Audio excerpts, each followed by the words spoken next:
भारतीय रेलवे ने 1 जुलाई से कई सारे बदलाव किए हैं। टिकटों का किराया दर भी बदला गया है।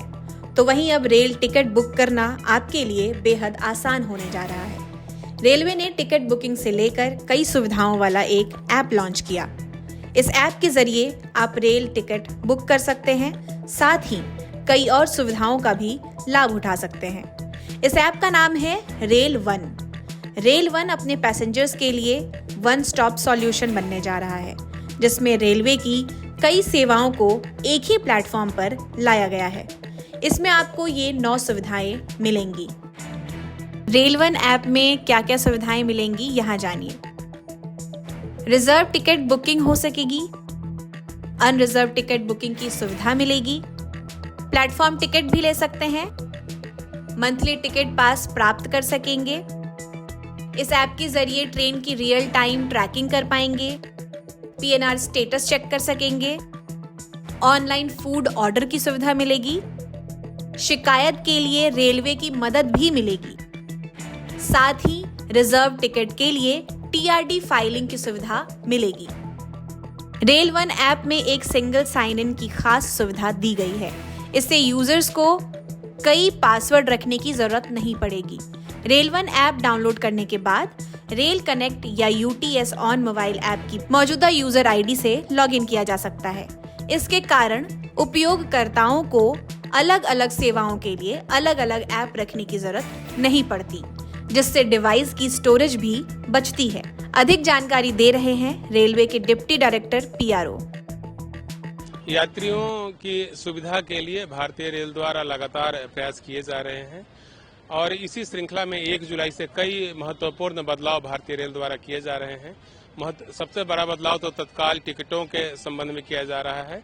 हम लोगों ने 1 जुलाई से तत्काल टिकट के लिए आधार ऑथेंटिकेटेड अकाउंट का होना अनिवार्य कर दिया है और इसकी व्यवस्था की गई है।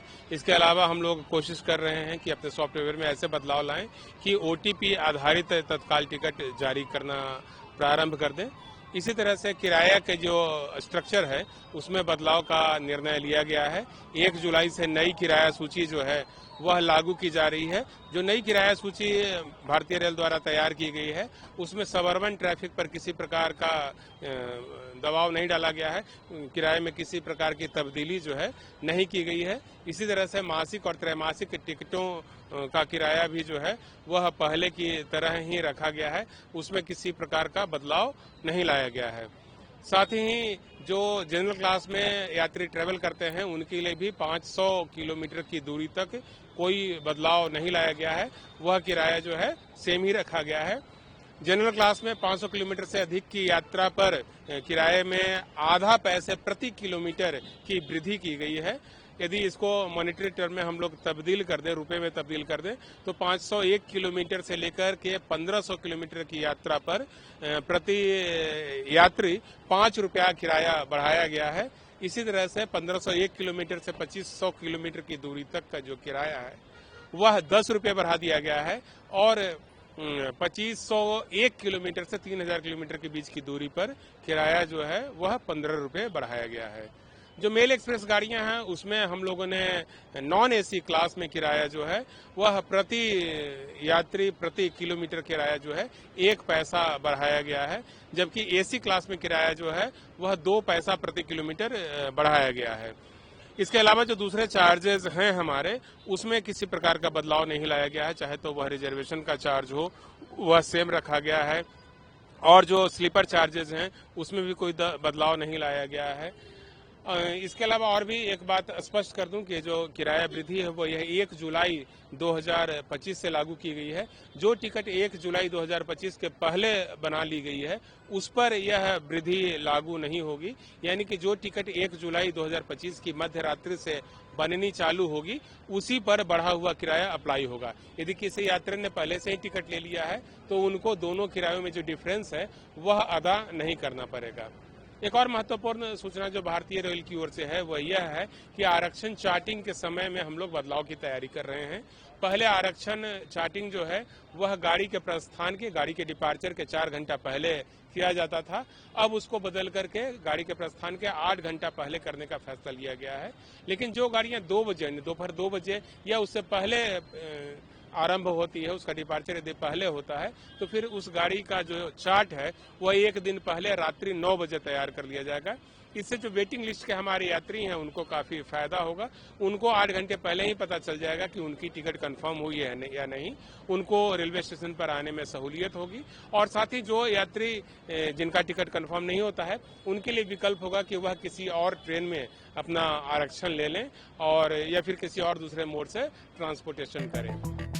वहीं रेलवे के बढ़े हुए किराए और नए नियमों पर यात्रियों ने क्या कहा, सुनिए। किराया में बढ़ोतरी तो सरकार कर रही है और रेलवे को वो रेट भी हर जगह बढ़ रहा है, पर जिस तरीके से रेट बढ़ा रहे हैं उस तरीके से सुविधा नहीं है। ट्रेन में सफाई के मामले में बहुत सारी ऐसी ट्रेन है जो गंध मारती है। बाथरूम सीट के पास अगर विंडो साइड ये मिल गया, गेट के पास मिल गया तो बैठना मुश्किल होता है। वहाँ पे तो हाइजीन का मेंटेन करना चाहिए। बच्चे बैठते हैं, हम लोग छोटे छोटे बच्चे लेके बैठते हैं, उतना सफाई नहीं है। और दूसरी बात कि पहले तो टाइम बहुत मुश्किल से ऐसे ट्रेनों को जो हम लोग चूज़ करते हैं, अभी कोटा जाने वाली ट्रेन आने वाली है, 10-10 घंटे लेट है। इतना लंबा पीरियड वेट करना मुश्किल होता है। आज तो मोबाइल का ज़माना है तो हम लोग ट्रैक कर लेते हैं कि ट्रेन कहाँ है, लेकिन जिन लोगों के पास अभी नहीं है मोबाइल की सुविधा वो तो झेल रहे हैं ना स्टेशन पे आके।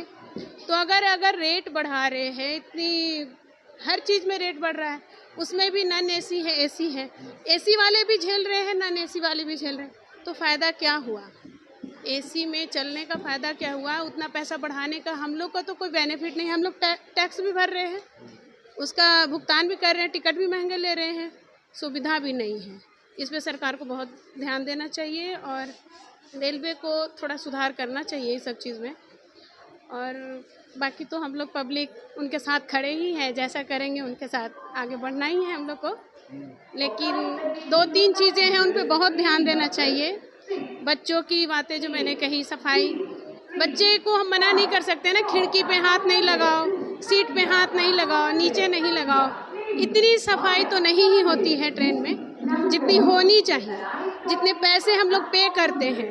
राजधानी जैसे ट्रेनों में मैं जाके देखी हूँ, उतना सफाई नहीं है। गंध वहाँ भी है, छोटे मोटे ट्रेन में भी जाते हैं तो गंध वहाँ भी है, पर पैसे हम लोग पे कर रहे हैं, मजबूरी है जी। हम लोग के लिए तो मुश्किल है, ये बजट में तालमेल बैठाना होगा, पर हाँ सुविधा भी दीजिए। अगर आप बढ़ा रहे हैं तो उसके अनुसार ट्रेन की टाइमिंग सही होनी चाहिए और भी सुविधा होनी चाहिए। अब देखते हैं जो लोग क्या कर सकते हैं। अब बढ़ गया है तो उसको तो झेलेंगे ही, पर हाँ कुछ सुधार कीजिए उसके अनुसार। अभी मैं ही सुबह से वेट कर रही हूँ ट्रेन का, 4-5 घंटे लेट है, तो उसमें सुधार होना चाहिए। ट्रेन सही टाइमिंग होना चाहिए। इतना वेट करना पड़ता है आके प्लेटफॉर्म पे, बहुत देर बैठना मुश्किल होता है, तो वही सब है। किराए में बढ़ोतरी हुई है तो उसके हिसाब से सुविधा भी बढ़ाना चाहिए सरकार को। जैसे ट्रेन जो लेट आती है उससे समय पे आना है और यात्री को सुविधा बढ़ाना चाहिए। खाने रेस्टोरेंट, कैफ़े बढ़ाना चाहिए, खाने पीने का ये सब चीज़ भी बढ़ाना चाहिए ना। खाली वो किराया बढ़ाने से नहीं ना होता है। यही सब है, मेरा यही राय है। ये जो बढ़ोतरी है सही है, लेकिन कुछ साथ में उसका सुविधा भी बढ़ाना चाहिए, जन सुविधा भी बढ़ाना चाहिए।